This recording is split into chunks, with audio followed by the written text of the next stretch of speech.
Bueno, un adolescente de 16 años permanece grave, conectado a ventilación mecánica, luego que se autolesionara la tarde de ayer en el Liceo de Santa Cruz, en la región de O'Higgins. Una situación que lamentablemente no es aislada, que da cuenta de un problema en la salud mental de nuestros jóvenes y adolescentes que queremos abordar junto a la neuropsiquiatra infantil y juvenil, especialista también en desarrollo emocional, Amanda Céspedes. Doctora, ¿cómo está? Muy buenas tardes, gracias por responder nuestro llamado. Muy buenas tardes, Matilde, un gusto estar acá.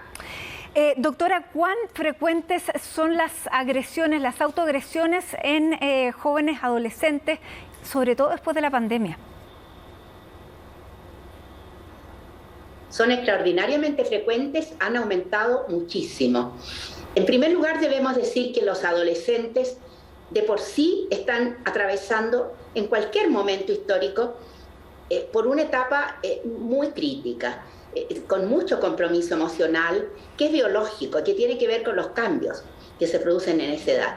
Pero cualquier situación ambiental, sobre todo si es una situación crítica, una situación límite, como se llama, como lo que estamos viviendo ahora y hemos vivido ahora, indudablemente que empeora enormemente la vulnerabilidad emocional y los lleva entonces a tomar decisiones como estas, tan extremas, ¿no? Como hacerse daño, conductas autolesivas, como se llaman, e incluso intentos de suicidio. Bueno, esto aumentó con la pandemia, lamentablemente.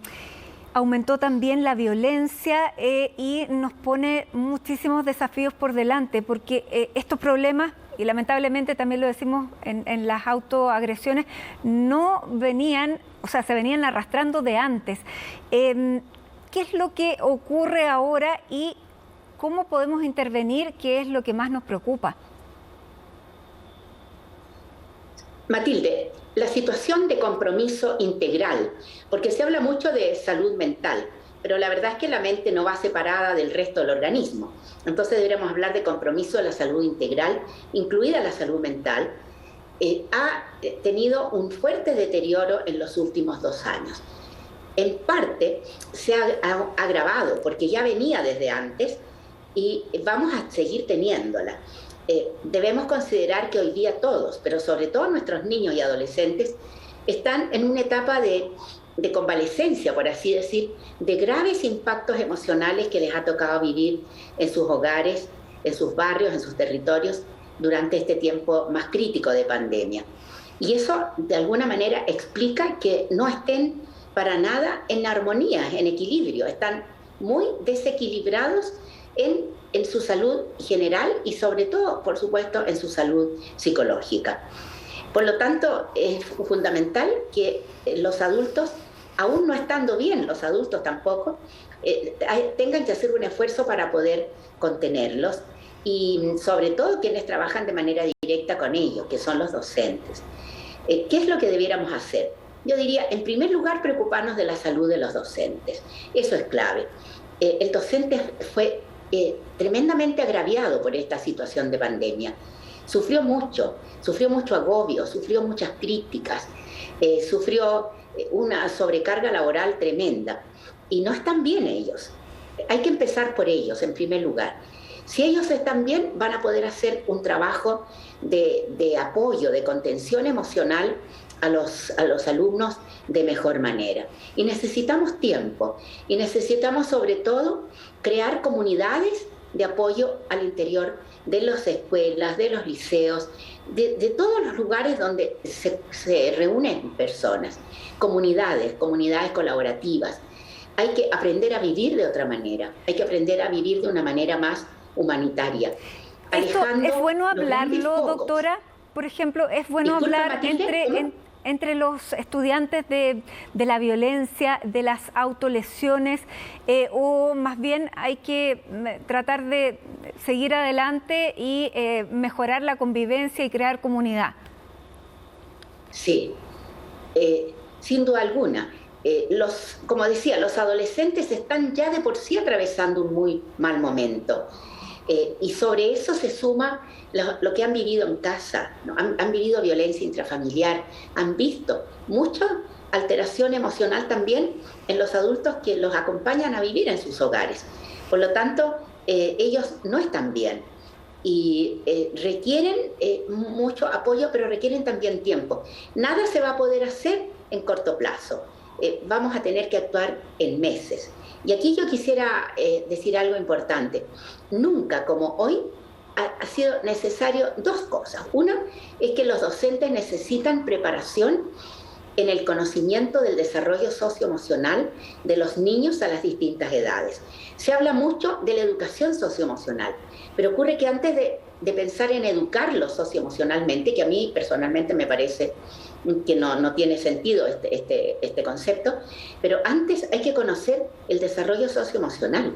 Los adultos tienden a actuar con los niños por intuición, muchas veces por prejuicio, pero no conocen su desarrollo socioemocional, y sobre todo en los adolescentes. Todos los docentes de enseñanza media, todos los equipos de apoyo en la enseñanza media requieren conocer cómo es el desarrollo socioemocional del adolescente para poder incluso detectar de manera oportuna quiebres emocionales profundos que los pueden llevar a conductas suicidas y a que se incrementen estas conductas autolesivas que son tan riesgosas. Junto con lo que se vivió en la pandemia, en el aislamiento, también se vivió la necesidad de seguir clases online, de depender mucho de las pantallas.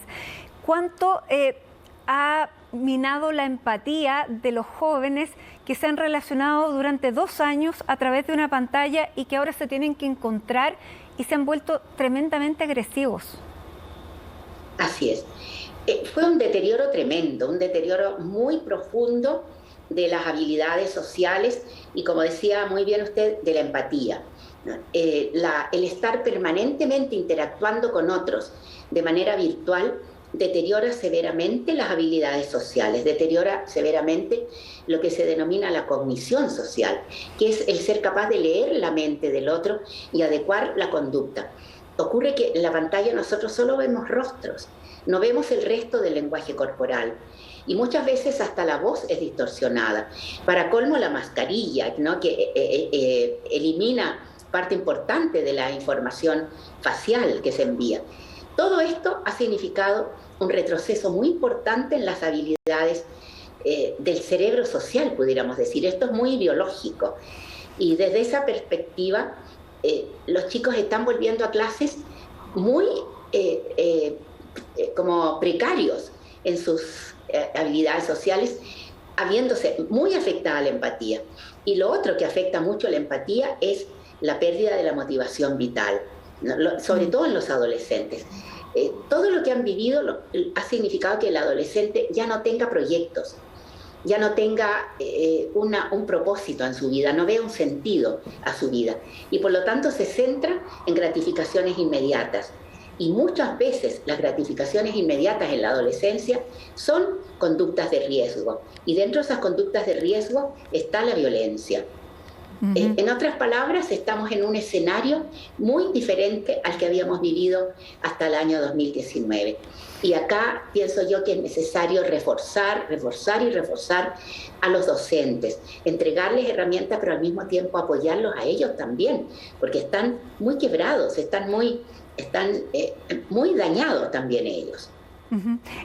¿Todo es recuperable, doctora? Todo es recuperable, pero con algunas condiciones. Por ejemplo, hay que sacar el foco de lo académico, y esto tiene que ser una realidad, porque muchas personas, sobre todo directivos de escuelas, de liceos, de colegios, sostienen esto en las palabras, pero no en los hechos. Porque también está la angustia de que se dejaron de aprender muchísimas cosas en 2 años, que hay niños que dicen que prácticamente no aprendieron nada. Así es. Matilde, quienes dejaron de aprender son aquellos niños a quienes la pandemia los sorprendió con escasas o nulas competencias académicas, pero los chicos que tenían estas competencias académicas bien desarrolladas, la verdad es que no vieron merma en sus aprendizajes. Entonces, no significa que esto lo provocó la pandemia. Esto ya venía de mucho antes y la pandemia simplemente lo empeoró. Ahora, hay que pensar muy bien si el objetivo principal es que los chicos se pongan al día en contenidos. Yo sé que si me están escuchando docentes, van a estar de acuerdo conmigo en que eso no tiene mucho sentido. Los contenidos hoy día se pueden priorizar, se pueden globalizar, se pueden simplificar, y hay que reducir el tiempo que los chicos están en clases, ojo, en clases, pero no reducir consistentemente el tiempo que están en las escuelas, porque hoy día tenemos que admitir que las escuelas son el único lugar donde los chicos van a poder sanar de sus heridas emocionales. No hay otro. Pero para poder sanar, en las escuelas tiene que haber un ambiente de seguridad emocional, un ambiente protector, ¿no? Y para eso hay demasiadas acciones, yo diría, no muchas, muchísimas acciones que hay que empezar ya a trabajar. Y dentro de esas, poner lo académico en segundo plano es fundamental. No es el objetivo que los chicos terminen el año sabiendo todo lo que tenían que saber, porque en ese caso, en vez de darle importancia al niño, le estamos dando importancia al currículo. Y eso lamentablemente ha ocurrido por años y ya vemos los resultados. Muy bien. El currículo no es el objetivo principal. Doctora Amanda Céspedes, le queremos agradecer este contacto, las recomendaciones y sobre todo, claro, centrarse de a poco, toma tiempo, no apresurarnos en esperar resultados. Muchísimas gracias por acompañarnos esta noche, que esté muy bien.